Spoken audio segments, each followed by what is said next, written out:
Welcome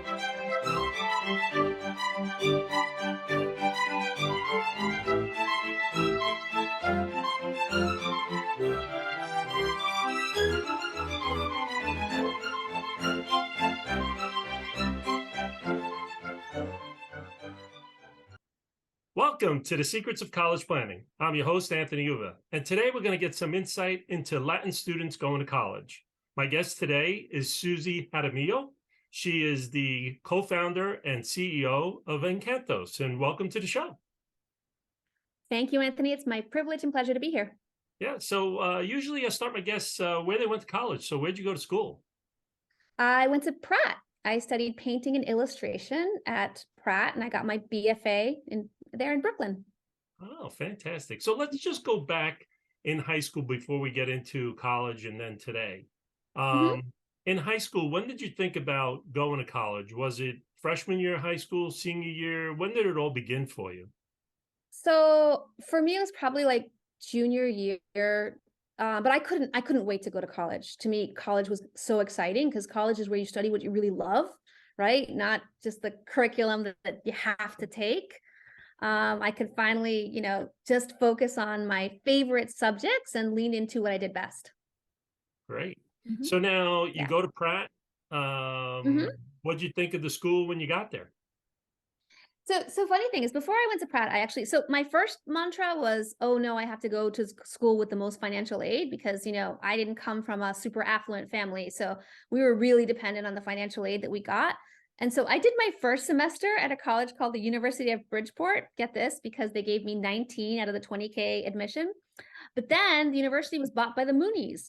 So I thought maybe not the best place for me to study. Let me apply to a real art school. And by then I realized art was the subject I was best at and I really loved it. So then I applied to Pratt, and Pratt was the only school I applied art school I applied to, and I got in, and they gave me like a really robust financial aid package, and I took on a lot of debt. But I loved Pratt. Pratt was it's where I became me. It's where I found my home. I was surrounded by other really creative people, and I just loved that it was all about being true to who you were as an artist, and you could just create on your own and develop yourself. So Pratt was a wonderful home for me. Great. So now you graduate Pratt. How does one go from graduating Pratt to becoming a CEO of a corporation? Kind of like this. You kind of just find your way. So I always knew that I wasn't going to follow the traditional path of the artist. I had no desire to be the typical editorial illustrator, or the typical book illustrator per se. I always wanted to be in control of my career. And as an artist, it's really difficult to control your career. You're often beholden to gatekeepers, whether it's gallery owners or it's editors that are going to hire you. And so the best way to be in control of your career is to have projects that you can pitch. And so early on, I just freelanced in different animation studios. Then I landed in the fashion industry and learned how to sort of merchandise and turn street trends into sort of lines like for kids of graphics on t-shirts and coordinated merchandising sets for brands like McKids or Target or, brands that you might find in big box retail stores. And then I got woken up to something called the Hispanic community that was happening here in this country, and that it was such a large economic force. So fun fact, Latinos are 26% of kids. Latinos are about 20% of adults, or 21%. Latinos are the fastest growing economic force in this country. And if Latinos were an economy, they would be like one of the largest economies in the world, just the US Latino market here. So there was a lot of efforts being made by corporate America to tell creative stories to the Latin market that would build brand. So I launched an agency with some co-founders. And again, my mindset has always been, how do I control my career? How do I use creativity to solve a business problem so that my creativity is more valued? Right. And I can control my career as a CEO, as the CEO of my career, never mind like a company. You're always going to be the CEO of your career. Right. Yeah. And And so we started an agency with a bunch of co-founders, and we represented the Latin market to corporate entities who did not understand them. And we helped build brands and we helped tell creative stories. And I loved it. We helped a lot of brands, including Macy's, Pernod Ricard, Verizon Wireless, tell beautiful campaign stories that, represented and appealed to the market. And Well, how and did then you get to where you are and then today? how did I get to so from there I did that for 12 years, and it was great because advertising is the best school in the world. It really is. And in that agency environment, I learned to like make whatever I wanted to make. Like you learn to cast and to build teams and to direct and to do all these different things. And after a certain while, I got bored. I realized that the corporate appetite for impact on the market only went so far. At the end of the day, they really weren't interested in moving the needle on culture the way I was. And I saw so much consumer appetite from Latinos, and yet nothing in terms of content that really serviced this market. We're 2% of Hollywood. We're just really, really underrepresented, both in the adult and in the kids space. And I decided I would dedicate my efforts to making an impact on the kids space, because at that point I was having kids. So I created a nursery rhyme brand called Canticos. If any of you heard of Canticos, it's the #1 bilingual nursery rhyme brand. Please go to canticosworld.com and you'll see what we've built. But basically, I took Los Pollitos Dicen, like Los Pollitos Dicen, pio, pio, pio, and I created a whole world and a whole brand. And this is meant as a brand that will celebrate and showcase culture for Latino families looking for it. And it's also a tremendous business opportunity because, again, 26% of kids are Latin, 5% of media represents them. So fastest growing force in kids media. And so that's why I decided to dedicate myself to kids entertainment. And so I found a co-founder who was just as passionate about as I was. We built it together, we got funding. And again, it's a really ripe market. Like our stories, our Latino stories are really undertold. Mm-hmm. So it's super, super important that we feel confident in our stories, and that we educate ourselves and believe in our voices and network with each other, because your business network are the friends that you hang out with now. Okay. In the future, they're all going to have different jobs, and you guys are going to help each other along. And so, yeah, I feel like right now I am doing what I'm really good at. I'm doing what I love. I am working on a tremendous business opportunity, and it's very, very lucrative. And I'm also serving the community. So it's like the perfect quadrants. So Encantos altogether is children's books? So we are a vertically integrated IP company, right? So we make our original IP, and in the case of Canticos, it's an animated series, and now it's Emmy nominated, and we've won Kids Screen twice. So I get to be an Emmy nominated director, which is also fun. It's also a collection of books. It's also a subscription app, right? And it's also a collection of music. And so from a business perspective, it's a brand that people love, and it has all these different revenue streams, right? But in addition, from a cultural aspect, we are creating IP that didn't previously exist. So in the world of Snoopy and, Alvin and the Chipmunks and, Mr. Rogers or whatever, all these, Daniel Tiger, Blue's Clues, now there is something Latino, Canticos, right? And it's a beautiful, bilingual, charming world. If you have little kids and you want them to grow up proud of who they are, speaking the language, you go to Canticos, and it's made for Latin families. And it's also made for families that value having a second language, right? Wow. So families that just want to raise their kid in a bilingual way. Now, they just can find it online, right? Yeah, please. You can canticosworld.com. You can check out our YouTube. We've, to 500,000 subscribers and growing every day. And then we have other brands that we've launched. We've got Tiny Travelers, which is a brand that introduces kids to the cultures and countries of the world. We have Skeletina and the In-Between World, who helps kids deal with their nightmares. And so again, we're about planting seeds, seeds of IP that hopefully will impact the cultural landscape, so that there are more children's franchises that have Latin DNA at their core. Now, this is a college show. It's called Secrets of College Planning. Yep. And one of the biggest issues is finding out what Latinos go through to go on to college? Is it Mhm. can you give your insight into what a Latino student would go through to go on to college? Sure, I think that it's challenging sometimes when your parents didn't go to college and they don't know how to orient you as well. Or when you feel there's all kinds of insecurities that you might not fit in, or that culturally it will be different. And I think that you at your core, you have to kind of believe in yourself and know that like it's really important for you to have just as much as an edge as everybody else in this country, and going to college will truly, truly prepare you better for dealing with, the challenges of the workplace. And I think that's at the essence the best reason for going to college. And I also think that again, the friends that you make in this atmosphere tend to be your network Right. for the workplace later on.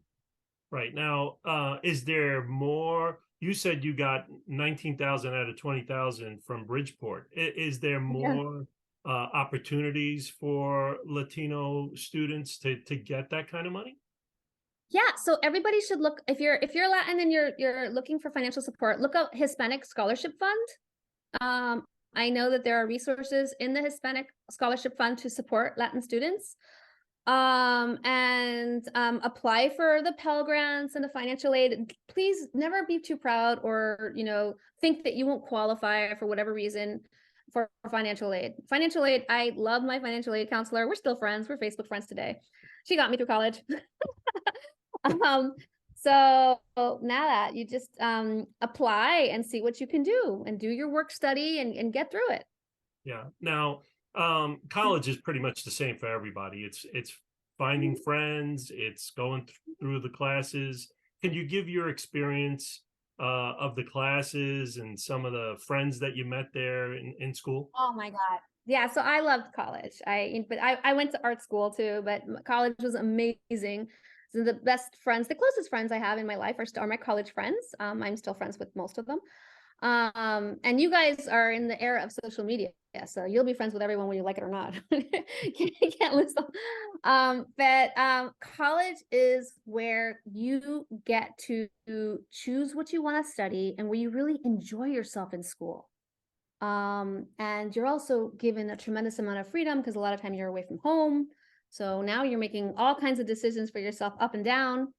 And it's where you learn to be an adult version of yourself that thinks independently, that learns to make decisions, that surrounds themselves by people that stimulate them and that become a really important part of their lives.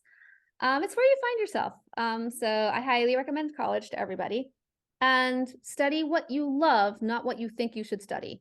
That I think is really, really important. Now, in the business world after Mhm. college, was it difficult finding a particular job? You went into more of your own Yeah, of starting entrepreneurial. your own stuff. Yeah. Um, do you see more students coming out of college that are Latino more starting their own kind of businesses, or do So you see so them more funny you should taking a job? ask. Latinos are heavily overrepresented when it comes to entrepreneurs in this country.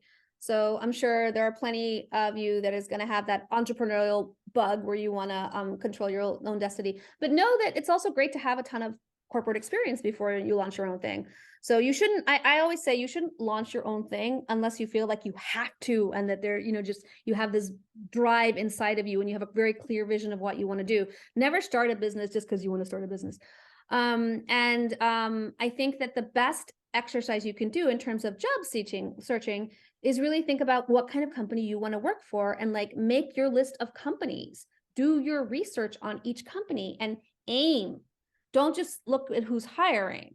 I mean, you Mhm. could do both, of course, but really try to take ownership about the path that your career will take so that you can guide yourself and be the best interview candidate that you can be.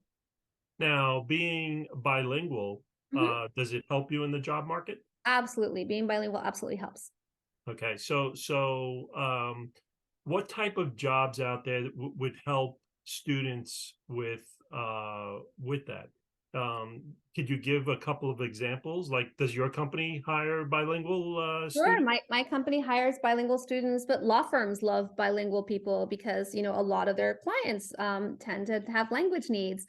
There's plenty of corporate entities that do a lot of business with Latin America, and so they like people that are bilingual. The hospitality industry is constantly dealing with, international travelers, so they like people that are bilingual. Corporate America is always advertising to the Latin market, so they like people that are bilingual. So I think that being bilingual opens up more opportunities. And if you're not bilingual, don't sweat it either. There's plenty of opportunities for people that aren't bilingual. Mhm. But never see bilingualism as a handicap. It's always an asset. Yeah, absolutely. Now, um, with your company, Mhm. is there any opportunities for students when they come out of college? Of How do course. they find your company? They can look for us at encantosworld.com. And you can always, shoot us an email, info@encantosworld.com. Somebody will get back to you for sure. And is there internships there? Is it just full-time There work? are internships. There are internships. We do it on a periodic base, and there aren't a tremendous amount of slots because we're a relatively small companies. But I mean, people that are interested in whether it's growth hacking or looking into seeding and growing intellectual property on the market, that's kind of like where we look at when we bring on talent. We're really interested in talent that will help us get our IP seen by the world. Now, you said you're very creative. Is that the type of person that you look for? Yeah, are creative I type mean, people? I like to think of people as being really well-rounded. I don't think you can afford to just be just one thing anymore, especially in the advent of AI, where where where a chatbot can write for you and another one can illustrate for you and another one can do your accounting for you, right? So I believe we want creative thinkers, we want diligent workers, we want, logical thinkers, we want people that, think systematically. So we want good team members that have different skill sets. And I definitely encourage all of you to be as well-rounded as you can possibly be, because you are really entering a world where it's not good enough to do just one thing. Yep. You have to bring lots of skills to the table. The most important skill being communication skills and the ability to work in a team. Now we're coming to the end of our show, and usually I ask my guests, what advice do you want to give to the students and the parents that are watching this? What advice do you want to give them? So I have one piece of advice that I live by, which is, fear is a luxury you can't afford. Don't be scared, jump in. It's all good. You should never bother. It's just pointless to be afraid or to be nervous. Just know that, yeah, this is life. This is what I have to do. And then the other piece of advice to students that I give, especially for those that want to go into the creative field, and know that they have a really uphill battle because it's so hard to stand out and it's so hard to get things made, is be so good they can't ignore you. And that is a quote from Steve Martin that I love, and I truly believe that. Be the best you can possibly be. You get one shot at life. Do it. Well, great. Susie, thank you very much for coming on. I really appreciate it. Sure. My pleasure. Thanks for having me. Yeah. So you've been watching The Secrets of College Planning. I'm your host, Anthony Uva. Until next time.